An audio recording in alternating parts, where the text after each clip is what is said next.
Hi, my name is Haley Revere. I'm the literacy coach at Haines City High School, and I'd like to thank you for joining me on this video about reading comprehension and analysis strategies. This video is specifically looking at ways that you can help your ninth or 10th grade English student prepare for the assessment that's coming at the end of their ninth or 10th grade English class. So, to get things started, what is the test that our English students are taking at the end of the year this year? It's a new test from the state. It is called FAST, and FAST stands for Florida Assessment of Student Thinking. So this test specifically assesses reading comprehension, vocabulary, and its impact on the passage, and literary analysis skills. So here on the screen, we have two different breakdowns, one for ninth grade, one for 10th grade. They are the same, but I wanted to show both of them just for your own personal knowledge that the three main categories of text, whether it's prose and poetry or informational text, those are both either 25 to 35% of the test. And you can see the individual topics of the benchmarks that are assessed in each category. And then reading across genres and vocabulary make up anywhere between 35 and 50% of the test, and you can see those specific benchmarks as well. So for our ninth grade students, the English test will be given on May 1st, and for 10th grade, it will be given on May 2nd. Now, while ninth and 10th grade students will both have their test scores used to determine their future classes next year, whether they get to be in regular English or honors English. It'll also determine if they're in intensive reading if they do not pass the test, or an elective of their choosing. So if they don't pass the test, they will go into intensive reading. If they do pass the test, they get to have an extra elective that they choose. And then for both grade levels, students will be given 120 minutes to complete the assessment, unless your student is approved for additional time because of ESE accommodations. So you have received the novel, The Death of Ivan Illich. And with this novel and this video, we're going to look at working together to help you help your students improve their reading comprehension, their analysis of plot development, their analysis of characterization, their analysis of conflict, theme, and vocabulary and its effects on the text. So for comprehension strategies, the easiest way and the quickest way to help students understand what they're reading is to help them make connections to what they have read. And those connections typically are between their own lives and the events of the characters. And sometimes it's the lives of people that they know. Or it can also be connections to events that they've learned about in their history classes, or events that have happened around them, maybe socially, or it could even be connections to things that they've seen or read on TikTok or Instagram or other social media platforms. But us making those connections, as tying one idea to another that we already have, that's one of the most powerful ways for us to remember things. They also can ask questions as they read, like, why did this happen and what will come next? Those are two basic questions that are easy to start with if this strategy is new to them, but they could ask any types of questions as they go. Anything that makes sense for them and what makes sense based on what's happening in the novel. And then also visualizing the events.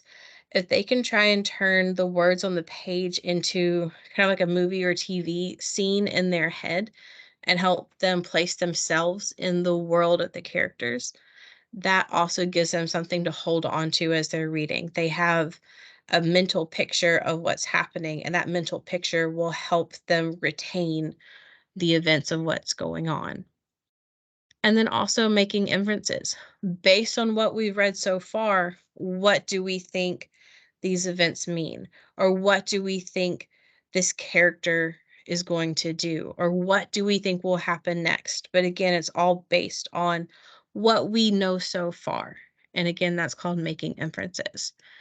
And so once our students have worked on these four strategies, we can tie them all together to synthesize the information from the text. And so that just means taking all the different pieces and tying them together to create something new. And that something new for us is going to be our own thoughts and opinions of what's happening within the text. And so, based on what I've read, do I agree or disagree with the life lesson of the text? Why or why not? Or do I agree or disagree with how the text ended? Do I think that the character should have lived happily ever after? Or do I think that the character should have had some type of terrible punishment at the end? And again, why or why not? And this is based on all of the events that have happened throughout the text. How do I feel about what has happened and why? And then the next step for us to start looking at, in addition to the reading comprehension, is plot. So, kind of tracking the plot or the events of the story as we go can also help with our comprehension. Um, so for plot, the plot can be given in three main ways.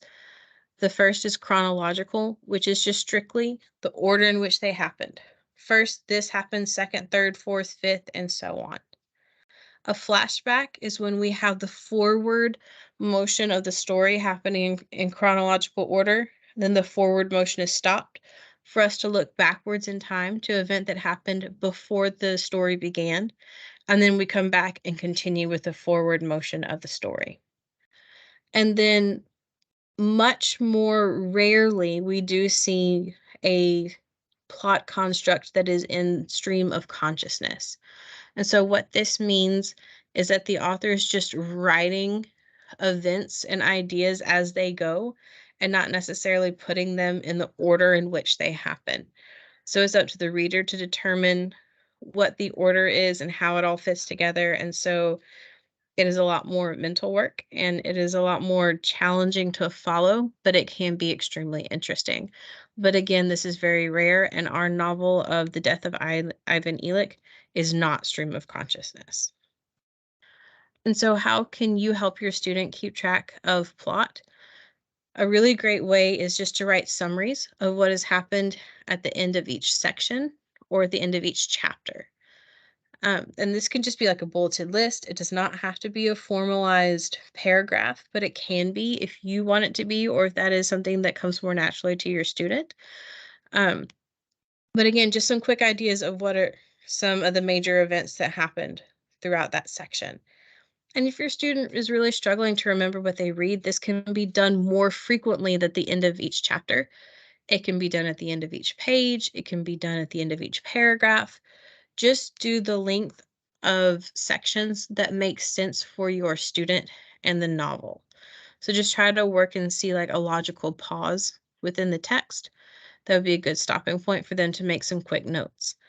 And also, this book is theirs to keep. It does not get returned to the school. So please feel free to let them highlight in the text for important events, or underline or make notes off to the side. Again, the more they're interacting with that text in this way, the greater the chances are that they're going to retain what they read, and it's going to help them track these events of the story. So our ninth graders have read Romeo and Juliet, and our 10th graders read Romeo and Juliet last year. And a common way that our teachers keep track of the events of this story, because the timeline is so short and so crazy of the events that happen so quickly, the teachers will do an actual timeline of Sunday through Thursday. And so they'll have dots within the timeline, and for each dot, they have a list of the different events that are happening at that point in the timeline. So I just want to give you a visual of that as another way that you can work with your student to keep track of plot events if a timeline is something that is helpful for them. I just didn't have the space on the PowerPoint slide to detail what the different events are that would correspond with these dots. But again, it's just a visual to give you an idea of something else that they can do to help keep track of our plot events. So then next we can look at characterization, because these different events that are happening throughout the story are impacting our characters one way or another. And so our characterization element is looking at how a character grows or develops throughout a story. And so typically this is done in one of two ways. Either the character is round and changes somehow throughout the course of the story, or the character is flat and does not change throughout the course of the story. Um, and so main characters can be either round or flat. Typically, a main character is going to be round they're going to come to some realization or change somehow, but they don't always.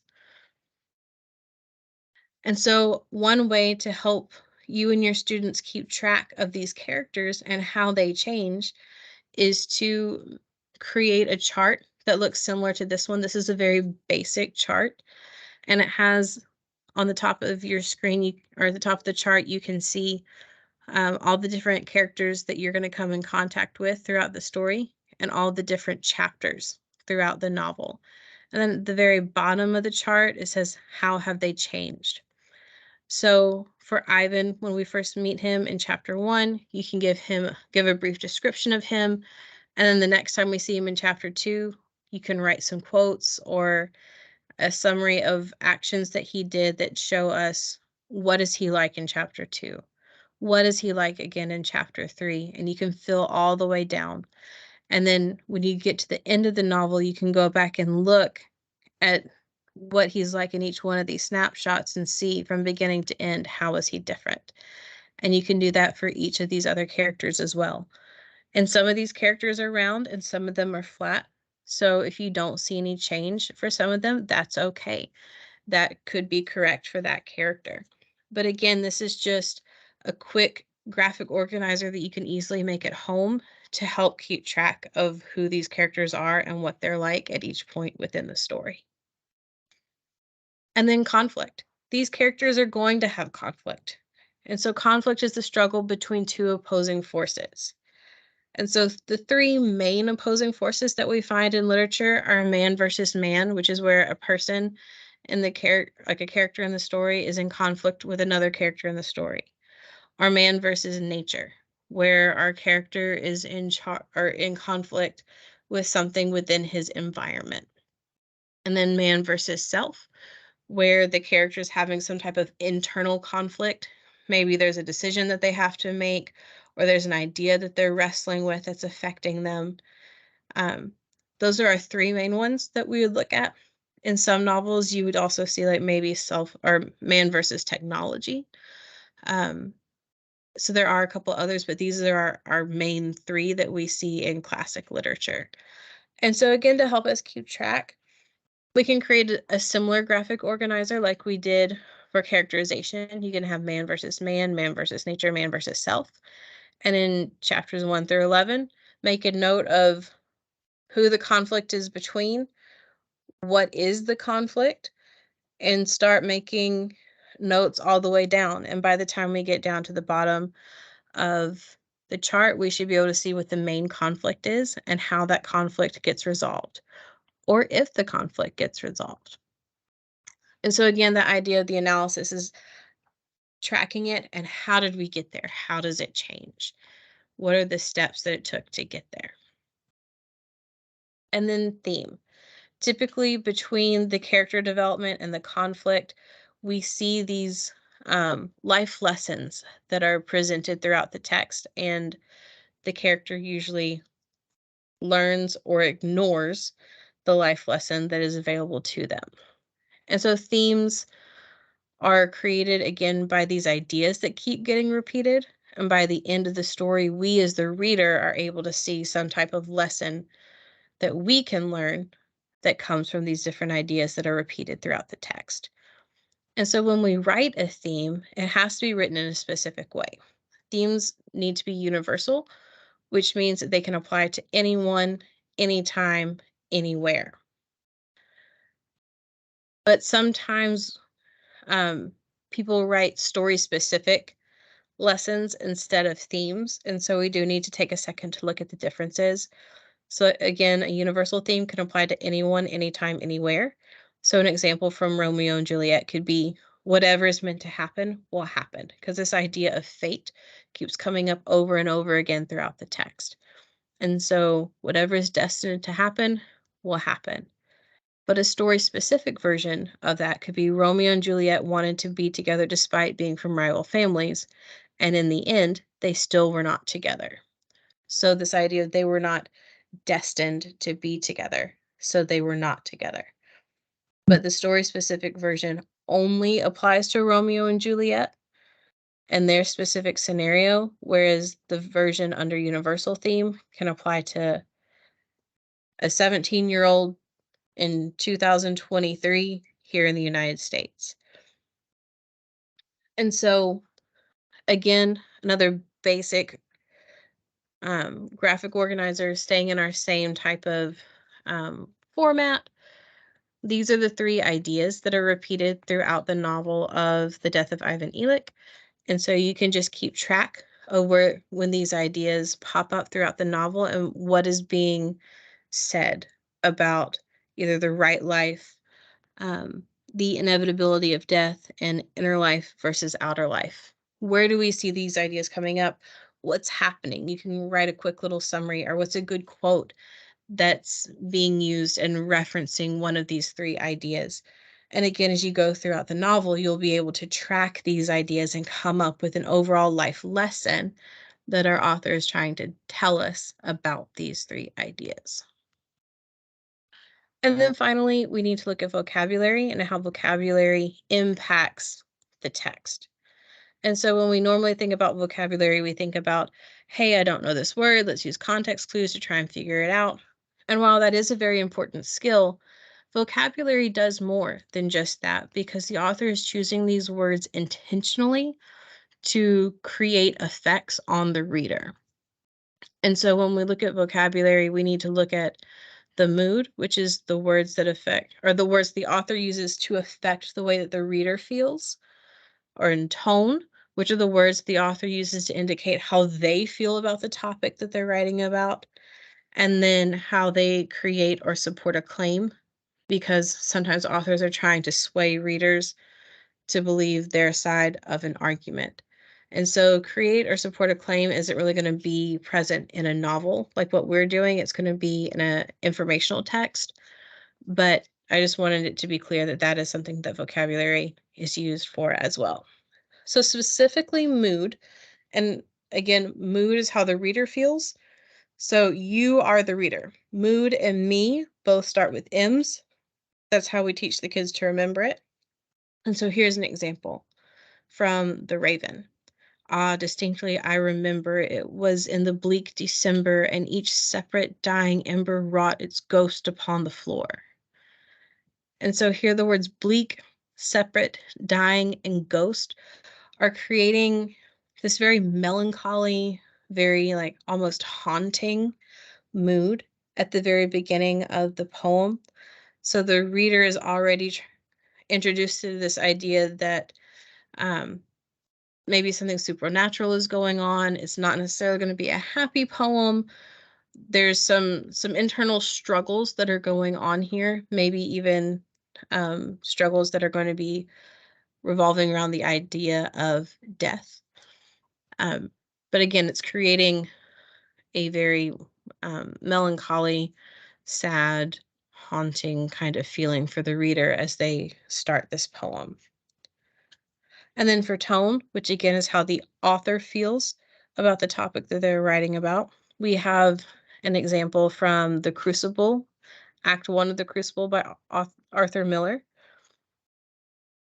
By the time of the delusion, they had 300 acres and their children were settled in separate homesteads within the same estate.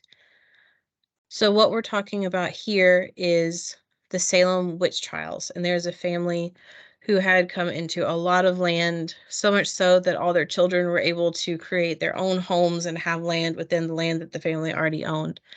But what's most important here is that instead of saying by the time of the Salem witch trials, Arthur Miller is saying by the time of the delusion. So he's saying that the people were wrapped up in hysteria. They weren't thinking straight. They were believing things that they shouldn't have normally believed. It's almost like they were under some type of spell, if you will, for lack of better words, dealing with the Salem witch trials. They were not thinking straight, and they were not believing things that they should have normally believed. So they were in a delusion.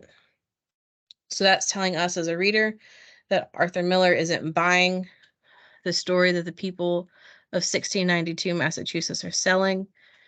He's not believing in it, but he's retelling us, or he's telling us the story of what happened. And then for claim, we have a quote from John F. Kennedy in his address on the space effort. And this generation does not intend to further or founder in the backwash of the coming age of space. We mean to be a part of it. We mean to lead it.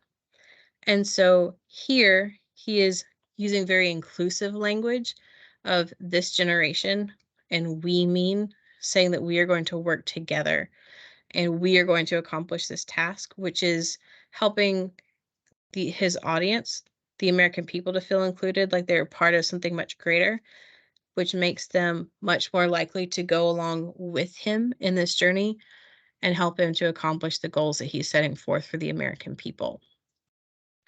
So these are just a few things that you can work on with your students, paying attention to the vocabulary, working on some of these graphic organizers.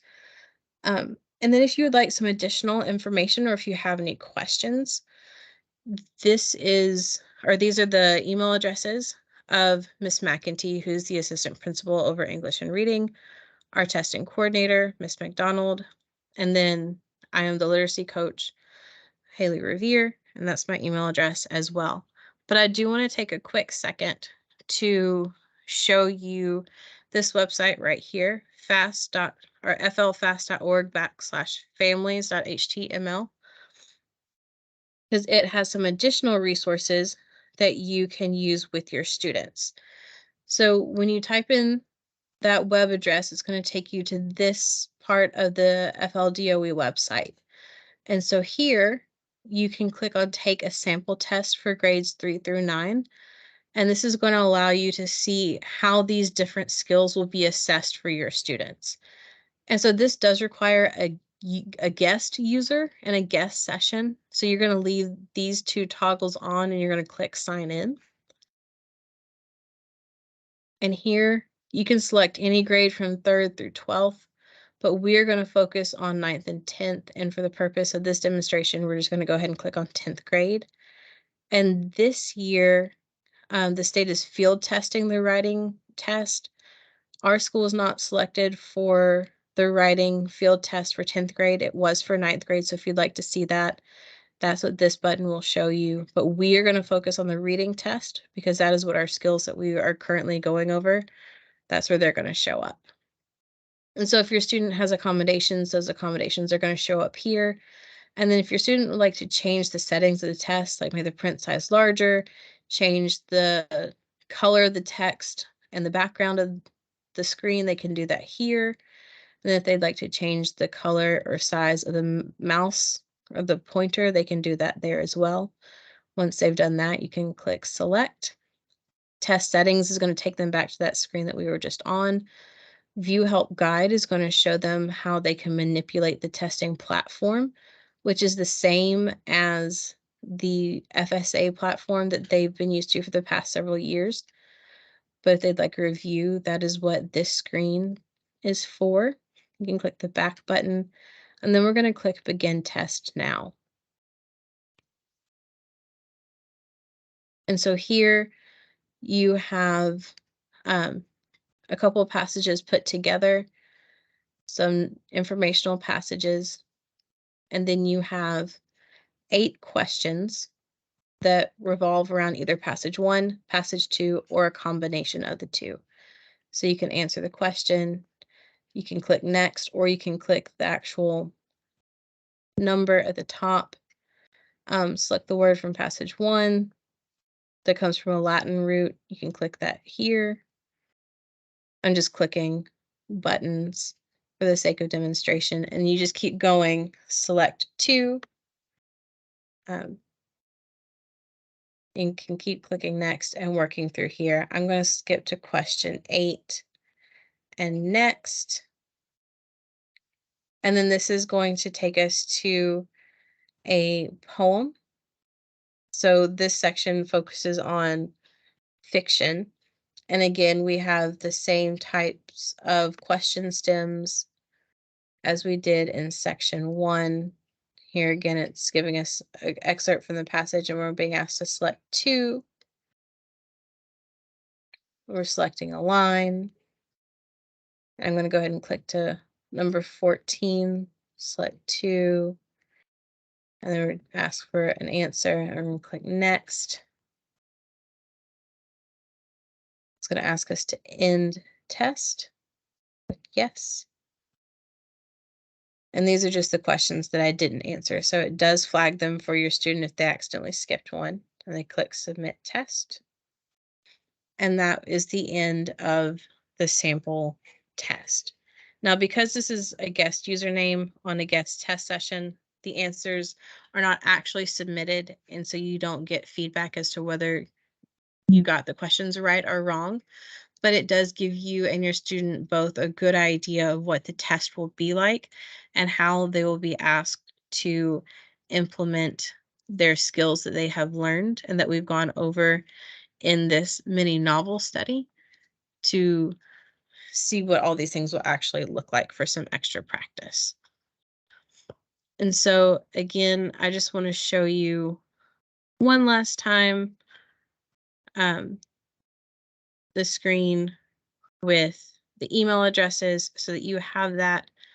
And I just want to thank you so much for working with your student on preparing them for the FAST assessment. And again, if you have any questions, please feel free to reach out to one of us or absolutely your student's English teacher, or if they have a reading teacher, please feel free to reach out to them as well. And I hope that you enjoy working through this novel with your student.